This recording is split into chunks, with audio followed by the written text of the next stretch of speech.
তুমি লিখা পড়া জানা মিয়া, তুমি সকল কথা বুঝ। একটু কথা মু বলতে পারি কি জীবন থাকতে মু একটু শিক্ষা লিয়েছি কি জীবন একটু নদীর মতো গো, ওকে চলতে দিতে হয়, ভাসতে দিতে হয়, ওকে লুড়ি পাথর দিয়ে আটকাইতে নাই। এই কথাটো তুমি বুঝেছ, তু বুঝ কিনে মা, তু বুঝ কিনে শোকটো নিজের মনের ব্যাপার, নিজের মনেতে আটকাইতে হয়। ইয়াকে দেখো কিনে তুমি পারবে গো, পারবে। মু জানি কি তুমি এই ঘরের সকলকে শক্ত হাতে দাঁড়াইতে দিতে পারবে। তোমাকে দেখে মোর মনটা আজ ভরে গেছে গো। তোমাকে আমি আশীর্বাদ তো করি।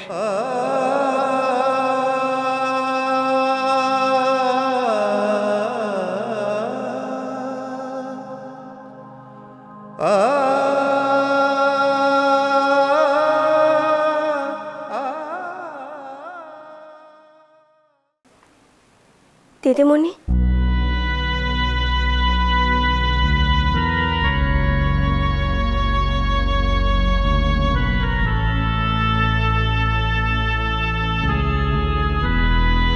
দিদিমণি,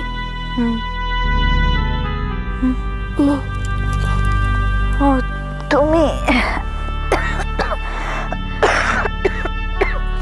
আস্তে ও একবার দেখাটো করতে আসলাম। কেমন আছিস তো? কালকের থেকে ভালো। দেখে তো মনে হচ্ছে বিছানা থেকে উঠতে পারছিস না। মোর রাজা বাবুকে তো দেখতে তো পাচ্ছিস না, ও ও ঘরতে লাই না।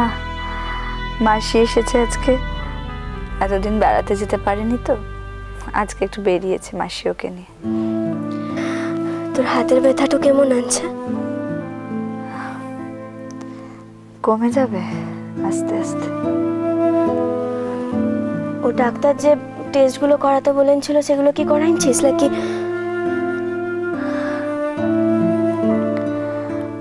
না, এখনো করাস লাই? দেখ দিদিমণি, মোর পড়তে তোর যতটা গুছা করার কর কিনে, কিন্তু নিজের অসুখটার পড়তে গুছাটো করিসলাম। খুব খুব টায়ার্ড লাগছে জানো তো, কথা বলতে ভালো লাগছে না। আচ্ছা ঠিক আছে, কথাটা বলতে হবে না, চুপ তো থাক। কিন্তু কাল কিন্তু মু তোকে টেস্টগুলো করাতে নিয়ে যাব। আমি বলছি শোনো, তার কোনো দরকার নেই। দরকার তো হবে কি হবে না সেটা মু বুঝবো দিদিমণি, তো কিন্তু বুঝবি না। তুমি আমাকে বাঁচিয়ে রাখতে চাও কেন বা? আমি বেঁচে থাকলে তোমার কি লাভ? বরং ক্ষতি তো। তুই বেঁচে থাকলে মোর ক্ষতি? আজ মো তোর সঙ্গে কোনো তর্কটা করবো না দিদিমণি। একটা সত্যি কথা বলতো, তোর কি সত্যি সত্যি মুখে এতটা খারাপ মানুষ বলে মনে হয় যে মু একটু মানুষের মরণ কামনাটা পর্যন্ত করতে পারি? তোমাকে এখানে কে পাঠালো? অর্চি মোর নিজের দিদিটার অসুখটা করেছে, আর মুখে অন্য কেউ পাঠাবে তারপরতে মু এখানতে আসবো সেটা তো হতে পারে না। অর্চি বাবু আজ আসতে তো পারে নাই, তার লিগে মু এসেছি। ও কাল পরশুর মধ্যে একদিন না একদিন ঠিকই আসবে। আমি আমি তো সে কথা বলিনি বাহা। আমি তোমাকে এটা জিজ্ঞেস করিনি যে অর্চি কেন আসেনি। অসুখের সময়তে কাছের মানুষগুলো নাচলে ভালোটাই লাগে। হিটোতে আর সুধানবার কি আনছে বল? তুমি আমাকে বারবার কেন খোঁচাচ্ছ বাহা? আজ আমার শরীরে এত এনার্জি নেই যে তুমি আমাকে প্রভোগ করলেও আমি তোমার সঙ্গে তর্ক করতে পারবো।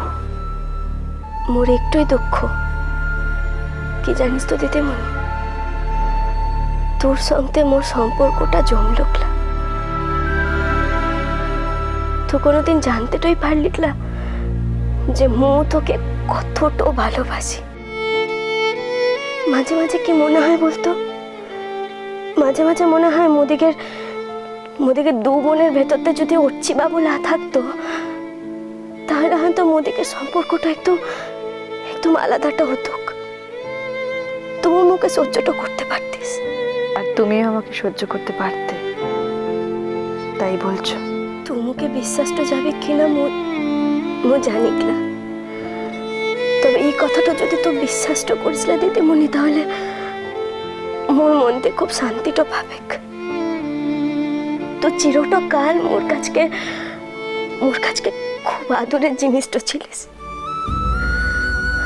কারণ কচিবিলা থেকে তো মোর মাটো ছাড়া মোর কেউ ছিল কিলা, মোর কোনো দিদিটাও ছিল ক্লা, কোনো ভাইটাও ছিল ক্লা। আর বাপের পরিচয়টা তো মু কোনোদিনের লিগে জানতেটাই পারিলাই। আর সত্য বাপটা তো মোর বাপটা ছিল না রে, মোর প্রথমতে মামুটা ছিল, পরতে বাপটা হয়েছে। কিন্তু যখন মু জানতে পারলাম যে তুই মোর লিজের দিদিটা আনছিস, মোর লিজের বোনে মোর একটু দিদি আনছে, সে সময়তে মোর মনের ভেতরতে যে কি আনন্দটা হয়েছিল, মোর মনের ভেতরতে কি উথাল পাথালটা হয়েছিল, সেটা মু ছাড়া কেউ কোনোদিন বুঝতেটা পারে নাই।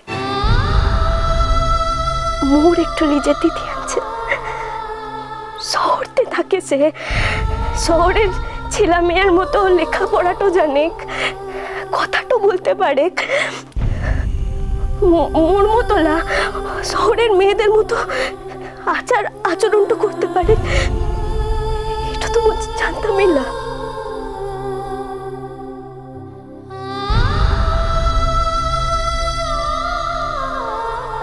বাহ, আজকে কি হলো হঠাৎ তোমার? থাক না, ছাড়ো এসব কথা। সরি, আসলে এগুলো না মোর মনের কথা, চিরটা কাল এগুলো মোর মনতেই ছিল, কাল মনতেই থাকবে। আর কোনোদিনের লিগে মুখ তোকে এই সকল কথাগুলো বলবো না। বাহা, তোমার সাথে আমার কিছু কথা আছে। বললা দিদিমণি, বল। দেখো, যতই অস্বীকার করি না কেন,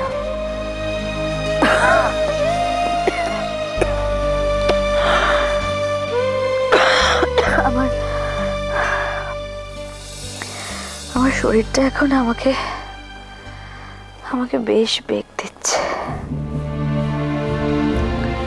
আমি বুঝতে পারছি যে আমি বোধহয় আর চট করে ভালো হব না, আর আদৌ যদি ভালো না হই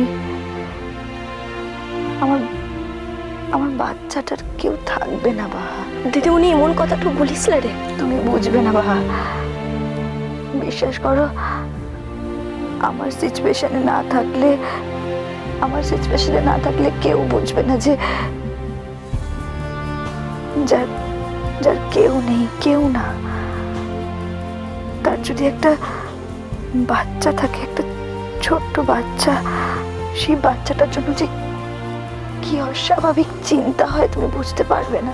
যদি সত্যি তেমনই দিন আছে তাহলে ও আর মাসিটো থাকবে কুয়ার কাছকে, ও আর মাসিটো আগে কোনোদিনের লিখে ফেলেটা দেবে ক্লারে দিদিমণি।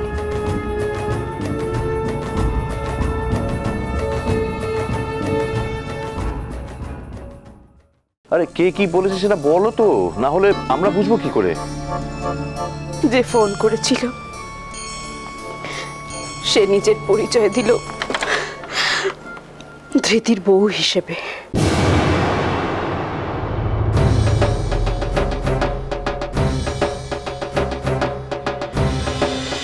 মিষ্টি কুটুম মিষ্টি কুটুম মিষ্টি কুটুম।